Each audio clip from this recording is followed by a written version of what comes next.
Quand on veut lire la Bible, surtout quand on est débutant, on a tous le même souci. On veut avoir une compréhension globale et rapide de la Bible, sans avoir à passer par la lecture de textes qu'on a du mal à comprendre et qui sont susceptibles de nous décourager dans la lecture.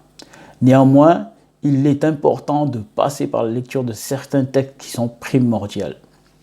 Le but de cette vidéo, c'est de vous donner une méthode que vous pouvez utiliser et pourquoi vous devriez l'utiliser. Vous verrez que cela vous permettra de parvenir à une compréhension globale en très peu de temps. Regardons ça ensemble. Si je me tais, Bonjour, je suis le frère André de l'église des Saints à Toulouse. Comment lire la Bible quand on est débutant et qu'on a du mal à comprendre? J'ai du mal à commencer à lire la Bible parce que je ne sais pas par quel texte commencer. Il y a tellement de textes compliqués à comprendre.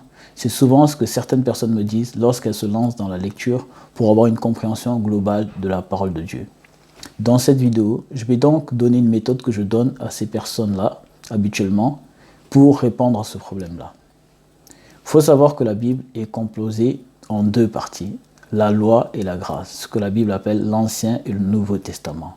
Moïse étant le prophète qui représente l'Ancien Testament, Jésus-Christ étant celui qui représente la grâce et le Nouveau Testament. Selon qu'il est écrit que la loi a été donnée par Moïse, mais la grâce et la vérité sont venues par Jésus-Christ. J'estime donc qu'il est important de commencer par un texte de la Nouvelle Alliance. Pourquoi? Parce que Jésus-Christ est celui qui est le fondement de la foi chrétienne.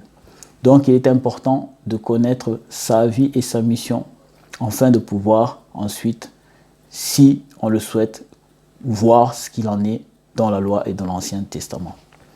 D'ailleurs, Jésus-Christ lui-même s'appuie sur les textes de la loi pour dire qui il est et montrer que sa venue était prophétisée depuis la loi.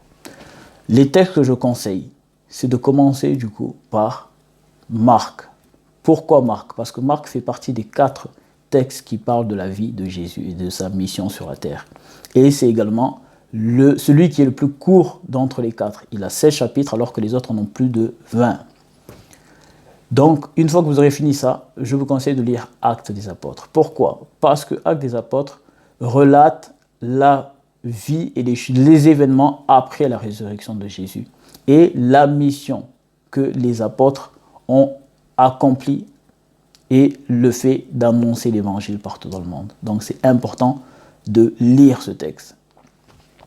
Une fois qu'on a fini, du coup, de lire ces 2 premiers textes, il faut donc lire également la loi, parce que la loi fait référence à Jésus et à sa venue. Donc c'est important de connaître les événements qui ont précédé la venue de Jésus.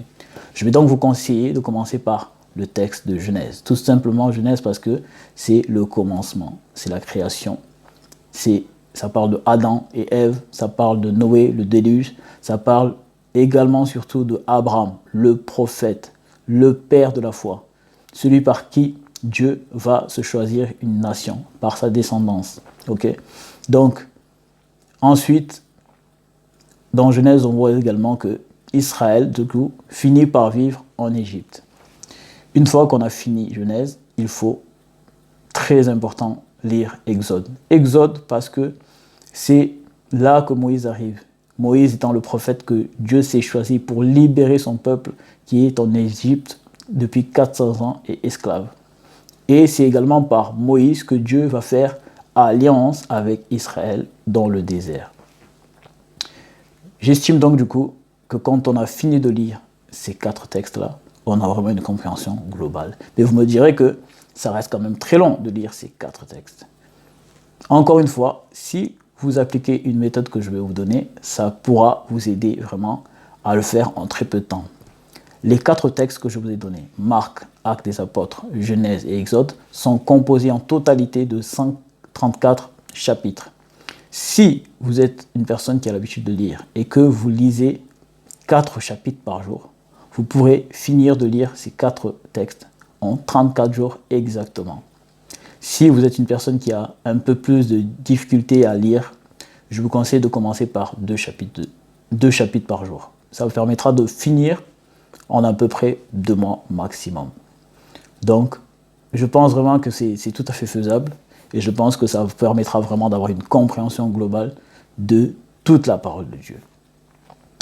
Maintenant, je vous laisse me mettre en commentaire ce que vous en pensez. Si ce que je vous ai donné comme méthode, vous pensez que ça pourra vous servir. Et dites-moi si cela vous aura facilité les choses pour la compréhension. Que le Seigneur vous bénisse. Merci beaucoup.